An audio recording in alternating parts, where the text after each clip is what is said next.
Dyshohet se u vodhën 3 milion euro shkarkohet drejtoresha e postës në Durrës.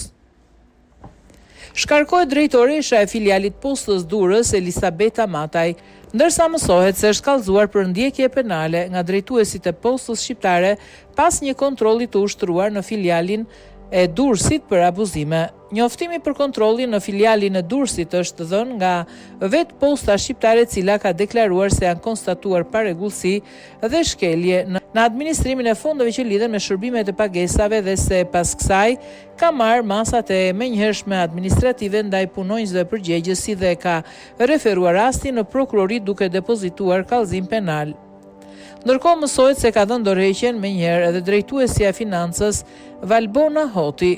Vetë posta shqiptare ka reaguar me një njoftim zyrtar. Elisabeta Mataj u emërua në krye të filialit postës Durrësit në tetor 2025, pasi drejtuesja e mëparshme Tleva Budini fitoi mandatin e deputetes në zgjedhjet e 11 majit ku garoi në listat e hapura. Posta shqiptare SHA informon opinionin publik se në kuadër të mekanizmave të saj të kontrollit të brendshëm dhe procedurave të monitorimit financiar, drejtoria e përgjithshme nëpërmjet drejtorisë ekonomike bazuar në mospërputhje të konstatuara gjatë rakordimit fondeve dhe raportimeve financiare, ka ushtruar një kontroll në filialin Durrës.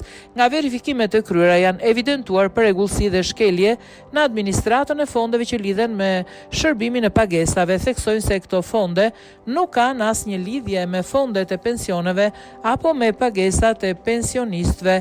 Menjëherë pas konstatimit të këtyre parregullsive, posta shqiptare ka marrë masat e menjëhershme administrative ndaj punonjëses përgjegjëse, si dhe ka referuar rastin pranë organit të prokurorisë, duke depozituar kallëzim penal të shoqëruar me dokumentacion përkatës.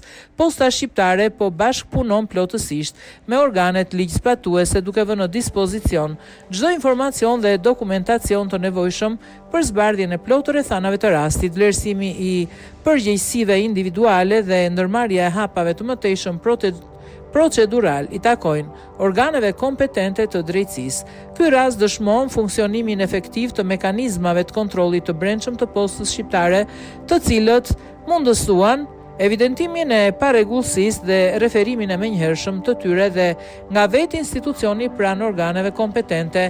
Posta shqiptare mbetet e vendosur në zbatimin e një politike të tolerancës zero ndaj çdo shkelje të ligjit, shpërdorimit të detyrës apo abuzimet me fondet e institucionit.